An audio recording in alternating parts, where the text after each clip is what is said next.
From the New York Times, it's The Headlines. I'm Tracy Mumford. Today's Monday, August 10th. Here's what we're covering.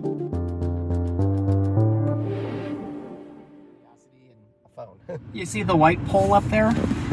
Just below that, kind of in the middle of it, actually, there's a camera kind of sticking down flat. I see it, yeah. See it? Yeah.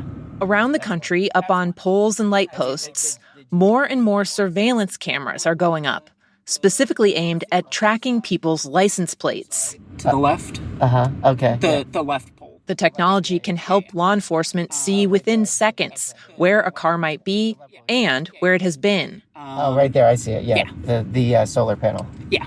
And that's a Flock? That is a Flock. One of the biggest companies in the mix is Flock. It has 120,000 cameras alongside roads in every state except Alaska. And it has contracts with 40% of all law enforcement departments in the U.S.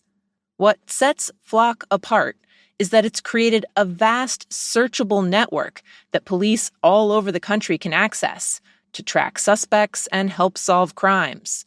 For example, a spokeswoman for a police union in Texas said authorities had been able to recover hundreds of stolen vehicles. But the rapid spread of the technology has sparked growing pushback. A few weeks ago, I went on a ride-along in North Texas, right outside of Dallas, with a 27-year-old who had joined a grassroots movement against Flock and license plate readers like it. He was going around documenting the locations of these cameras, and he saw this as his form of protest. My colleague Fernando Alfonso recently drove around with one of the people who has been mapping the location of these cameras in an app called DFlock, which is trying to highlight just how widespread the cameras have become. He had, like many Americans, accepted a certain level of surveillance in their lives, digitally and physically, whether that's cameras at an airport or hanging off the side of a business. But the ubiquitous nature of these cameras seemingly coming up overnight was really a step too far. Fernando says there have been a number of controversies about how the license plate readers have been used. Officers have abused their access to Flock data, including using it to track their romantic partners. Several cities like Los Angeles recently suspended their contracts with Flock to prevent immigration authorities from accessing camera data. And in Texas, an officer used Flock's cameras to track a woman across state lines who was suspected of using abortion medication. Fernando says these kinds of stories have helped fuel the backlash. I spoke to a lot of folks across Texas and how they felt about Flock in their communities, and their feelings and their sentiment really reflects a bigger and national trend where whether you're in New York or California or in between, what I learned is that it didn't matter if you were liberal, it didn't matter if you were conservative. This technology and how prevalent it's become in many of these communities was something people were very, very concerned about. In response to questions from the Times, Flock's CEO acknowledged that the conversation around cameras and privacy is, quote, going to be an ongoing debate probably forever. And he added, we should have this debate and we should continue to evolve our point of view as a society of what we're comfortable with and what level of safety we want. Now, two quick updates on negotiations in the Middle East. First, in Israel yesterday,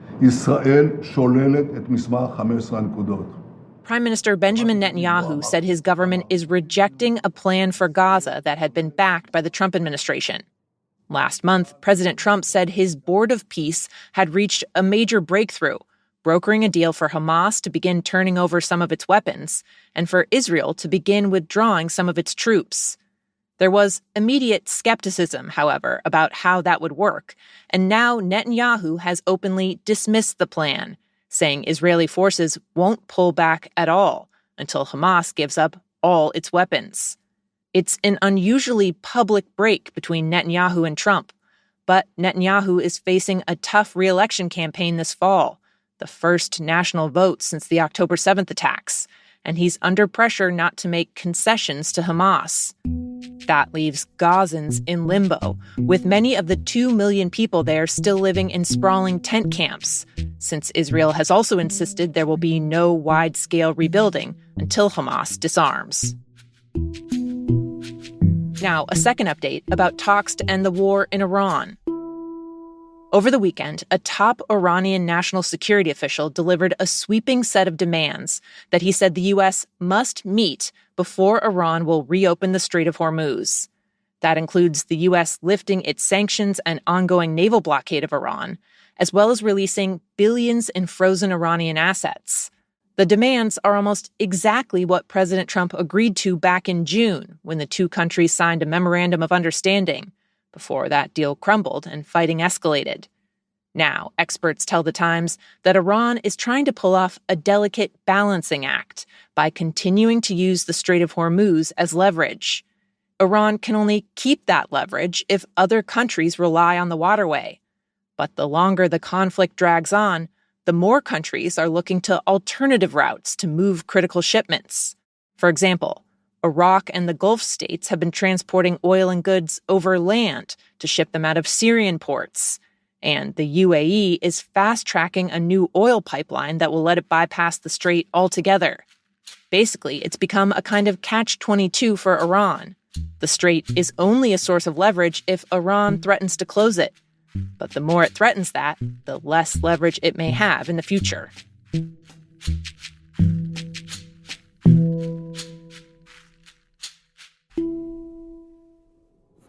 On this vote, the yeas are 90, the nays are 6, the 60-vote threshold having been achieved. In Congress, senators worked late through the night on Friday to try and cram in crucial votes before their end-of-summer recess. A few to note. They passed a stopgap spending bill that could help avoid another politically toxic government shutdown next month. And Lindsey was committed to achieving a peaceful resolution to this war, and I'm confident that these sanctions will pave the way. The vast majority of senators pushed through a new package of sanctions on Russia, with some calling it a tribute to the late Senator Lindsey Graham, who co-sponsored this plan to help Ukraine before his sudden death last month. The bill extends sanctions on Iran, too, though, like the spending measure, it still needs to pass the House. Nomination, Department of Justice, Todd Blanche of Florida to be Attorney General. The Senate also voted to confirm President Trump's pick for Attorney General, Todd Blanche, who has been serving in the role on an acting basis. Because of his previous attorney-client relationship with President Trump, Mr. Blanche would be precisely the person to push back on President Trump. Senator Bill Cassidy was one of a handful of Republicans who had initially expressed reservations about Blanche, but ultimately voted for him, saying he was persuaded that because Blanche had been Trump's defense lawyer, he wouldn't be shy about telling the president what he thought and could potentially talk him out of bad ideas.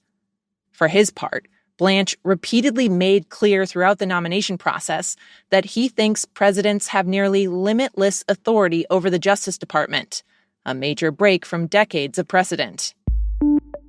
In this flurry of votes, there was one thing the Senate didn't get to, though: the Save America Act. It seems to me some days that I'm the only one here who can count to 50 in this town, but we don't have the votes to get rid of. President Trump has been demanding that Congress pass the strict voting restrictions bill, suggesting the GOP needs it in place to win in the midterms. But GOP leaders have said repeatedly there's simply not enough Republican support to push through the controversial measure. They say they will bring it up again when they return in September, though because of the Senate calendar, at that point, lawmakers will only have 3 scheduled weeks at the Capitol before the midterms.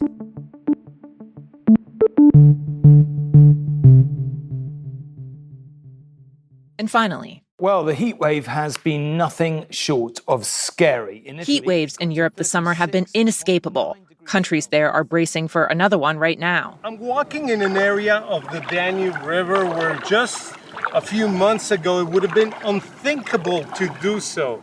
And in the Danube River, the extreme temperatures are exposing hulking pieces of the past. Water levels there have dropped to the point that a sunken Nazi-era fleet is now visible. Near the end of World War II, Germany sank more than 200 of its own ships in the Danube in eastern Serbia to try and block the Soviets from advancing up the river. Nearly every summer since, 1 or 2 rusted hulks have peaked above the waterline, but this year, residents have counted at least a dozen. And Serbian authorities are now trying to haul many of them out of the river entirely, as they become an obstacle for captains to navigate around. There's also a concern that some of them may have unexploded weapons on board, posing a risk to passing ships and making a salvage mission more dangerous. Farther upstream, the Slovakian police dealt with a similar situation. They recently detonated a 1,500-pound World War II bomb that appeared as the river receded. The police identified it as a British mine from approximately 1944, which had been exposed by falling water levels.